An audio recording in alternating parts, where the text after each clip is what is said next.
काही आहाराच्या सवयी, बद्धकोष्ठता, पचनाचे विकार किंवा काही आजारांमुळे जास्त प्रमाणामध्ये गॅस, पोट फुगणं किंवा वेदना होऊ शकतात. शरीरात गॅस जास्त होण्याचं प्रमुख कारण म्हणजे घाईघाईनं जेवणं. अन्नाबरोबर जास्त हवा पोटात जाते आणि ढेकर किंवा गॅस वाढत जातो. कार्बोनेटेड पेय जसं की सोडा, कोल्ड्रिंक्स आणि इतर ड्रिंक्समुळे पोटात अतिरिक्त वायू जातो.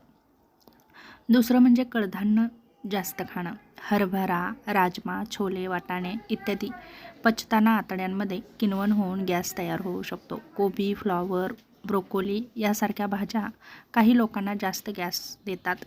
अति तेलकट आणि तळलेले पदार्थ खाणं. पचनाची प्रक्रिया मंद होऊ शकते आणि पोट फुगू शकतं आणि वाढू शकतं. बद्धकोष्ठताही होऊ शकते. दुसरं महत्त्वाचं म्हणजे दूध न पचणं. काही लोकांना लॅक्टोज असहिष्णुता असेल तर दूध आणि दुग्धजन्य पदार्थानंतर पोटात गॅस होतो, पोट फुगतं, जुलाब होऊ शकतं. कृत्रिम गोड पदार्थ खाणं. काही शुगर फ्री पदार्थामधील सॅर्बिटॉलसारखे घटक गॅस वाढवू शकतात. जास्त प्रमाणात फायबर अचानक सुरू करणं. फायबर आरोग्यासाठी चांगलं जरी असलं तरी जास्त खाल्लं तर त्यामुळे गॅस होऊ शकतो. सतत गॅस होत असेल तर आतड्याशी संबंधित समस्या किंवा इतर पचनाचे विकार असू शकतात.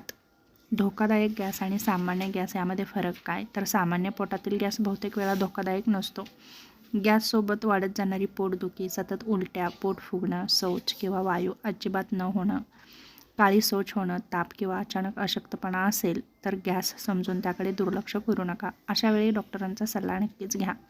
शरीरात विषारी गॅस जमा होतो आणि त्यामुळे शरीर खराब होतं असा दावा सामान्य पोटाच्या गॅसबाबत चुकीचा आहे.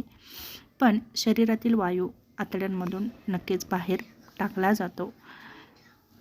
आहार चांगला घेतला, व्यायाम केला आणि शारीरिक हालचाल ठेवली, अन्न चावून खाल्लं आणि वेळेवर खाल्लं आणि पुरेशा प्रमाणामध्ये जर पाणी पिलात तर नक्कीच गॅसची समस्या कमी होऊ शकते.